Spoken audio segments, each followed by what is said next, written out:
আসসালামু আলাইকুম বন্ধুরা, সবাইকে সিস্টার্স কিচেনে স্বাগতম। আবার একটি নতুন ভিডিও নিয়ে আপনাদের মাঝে চলে এসেছি।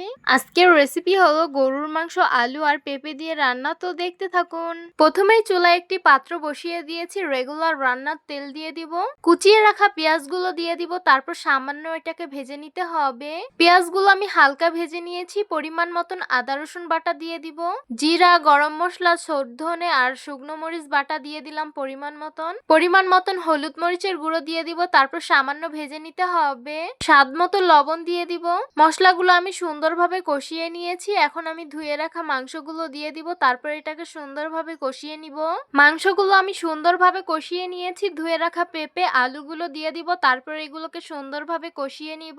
এই তো আমি সবকিছুকে খুব ভালোভাবে কষিয়ে নিয়েছি। এখন পরিমাণ মতন ঝোলের পানি দিয়ে দিব, তারপর সুন্দরভাবে নেড়ে মিশিয়ে নিব। একটি সরা দিয়ে ঢেকে দিব, তারপর বলক আসার অপেক্ষায় থাকবো।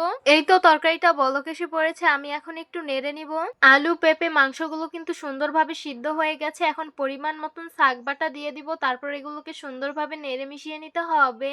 এখন আমি এগুলোকে আর জাল দিব না, চুলার তাপে রেখে দিব। এগুলো আরো ভালোভাবে সিদ্ধ হয়ে যাবে। এই তো তরকারি রান্না একদম রেডি। এখন নামিয়ে সার্ভ করে নিব।